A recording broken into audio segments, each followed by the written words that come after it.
வந்து 3 வருஷமாக படுத்துன்னு தான் இருந்தேன் வீட்டில். ஹாஸ்பிட்டலுக்கு போவோம், வருவோம், படுத்துக்குவேன். காலையில் மாத்திரை, ராத்திரிக்கு மாத்திரை இதெல்லாம் போட்டுன்னு படுத்துன்னு தான் இருந்தேங்க. ஆனால் தருமபுரியிலேருந்து சார் வந்தார், தமிழ் சார் வந்தார், என்னை பார்த்தாரு. ஒரு நைட்டு வந்து என்னை குடிக்க சொன்னார். இப்போ ஒரு 20 மில்லி ஊற்றி ஒரு டம்ளரில் குடிக்க சொன்னார். ஜூஸ் அதை குடித்து பார்த்துட்டு எப்படிக்குதுன்னு பாருங்கன்னாங்க.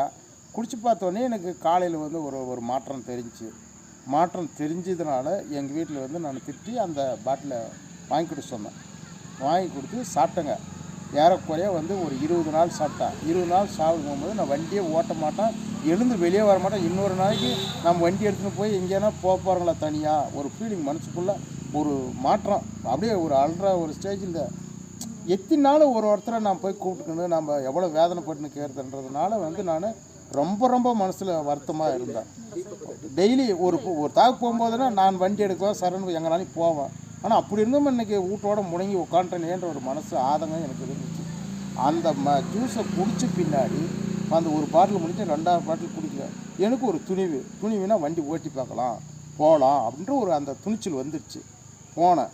ஏறக்குறைய பார்த்தா 20-40 கிலோமீட்டர் போயிட்டு பேங்க் வரைக்கும் போயிட்டு பேங்க்லேருந்து பணம் கொஞ்சம் எடுத்துக்கின்னு வந்துட்டேன். இப்போ 2வது பாட்டில் சாப்பிட்டுக்கிறேன். கண் பார்வை ஆப்ரேஷன் பண்ண கண் பார்வை தெரியாது இருந்துச்சு. ஆனால் அந்த ஆப்ரேஷன் பண்ண கண் வந்து இப்போ தெளிவாக தெரியுது, நல்லாவே தெரியுது. அதாவது ஒரு 20 அடிக்கு அந்த பக்கம் இருந்தால் கூட அந்த மூஞ்சி யாருன்னு தெரியுது. ஆனால் அப்போ தெரியாது. கண் பார்வை ஆப்ரேஷன் பண்ணி அந்த கண்ணே தெரியாதுங்க. ஆனால் இப்போ கண் நல்லா தெளிவாக தெரியுது, கண் பார்வை தெரியுது. இப்போ காலும் வந்து ஓரளவுக்கு பிரச்சனை இல்லை, கண் பிரச்சனை இல்லை. கை விரலெல்லாம் இப்படி மடங்கின்னு இருந்தது வந்து நல்லா ஸ்ட்ரென்த் ஆகுது. நல்லா நான் நீட்டுறேன், மடக்கிறேன், வண்டி ஓட்டுறேன், நல்லா இருக்குதுங்க, எந்த பிரச்சனை இல்லை. கால் ஒரே ஒரு வழியாக இருக்கும். கால் ஒரு ஆயில்மெண்ட்டு பூசின்னு மட்டும் தான் ராத்திரியில் போடுங்க சார். ராத்திரியில் ஆயில்மெண்ட்டு பூசா படுக்கவே மாட்டான். அதுவும் ஆயில்மெண்ட் எப்படி ஜெட்டெல்லாம் கழட்டிட்டு டோர் லாக் பண்ணிட்டு போய் பூசிக்கின்னு வந்து தான் திருப்பி ஜெட்டு போட்டு தான் படுக்கும் உள்ள. ஆனால் இப்போ அந்த ஆயில்மெண்ட்டே பூசுறது கிடையாது. ஆயில்மெண்ட்டில் அப்படியே வாங்கினது கூட அப்படி இருக்குது. ஆனால் அந்த வலியும் இல்லை, நல்லா இருக்குதுங்க. என்னுடைய ரிசல்ட்டை நான் சொல்கிறேன். ஆனால் கண் பார்வை மெயினாக இருக்குது, கால் நல்லா இருக்குது, நல்லா இருக்குது, அனைத்துமே நல்லா இருக்குது. சுகரும் வந்து நார்மலாக தான் இருக்குதுங்க. முன்னெல்லாம் 750 இருந்துச்சுங்க சுகரு.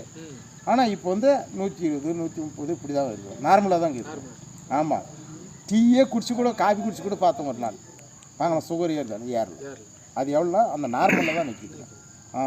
இதுதாங்க என்னோடய ரிசல்ட்டு. என்ன ஜூஸ் குடிச்சிங்க ஐயா நீங்கள்? என்ன ஜூஸ் குடிச்சிங்க? இந்த ஜூஸ் தாங்க. ஓகே. இது பேர் தெரியுங்க.